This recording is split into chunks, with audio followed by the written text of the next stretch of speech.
Oui, merci Madame la Présidente. Oui, explication de vote. Monsieur le ministre, lors des débats à l'Assemblée nationale, vous avez eu cette formule un peu apocalyptique en disant c'est la réforme ou la faillite. C'était ici.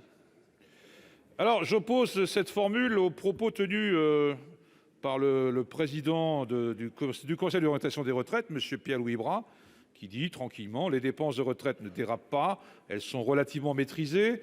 Dans la plupart des hypothèses, elles diminuent plutôt à terme, mais dans l'hypothèse retenue par le gouvernement, elles diminuent très très peu, mais un peu à terme. Alors, je vais aussi citer monsieur Bras, qui s'est exprimé devant l'Assemblée nationale, en tout cas les commissions des finances de l'Assemblée nationale et du Sénat, et il explique qu'il ne devrait pas y avoir de solde négatif si les dépenses restent constantes par rapport au PIB.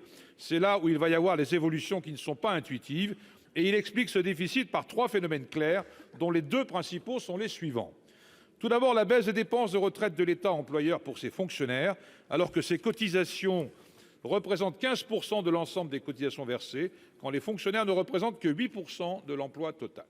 Deuxième, un effet CNRACL, c'est son expression, concrètement une baisse des rémunérations des fonctions publiques territoriales et hospitalières dans les rémunérations totales. Cette diminution serait causée tant par une baisse de rémunération qu'une baisse des effectifs. En résumé, le déficit est creusé car ceux qui cotisent le plus cotiseront moins en proportion de la somme des cotisations. Monsieur le ministre, vous pourriez au moins reconnaître que ce sont bien aussi les restrictions sur l'emploi public qui génèrent le déficit annoncé du système de retraite.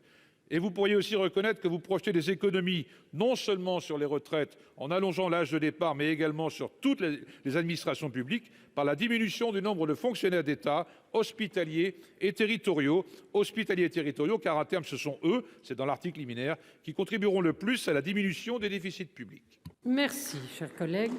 Alors, il va...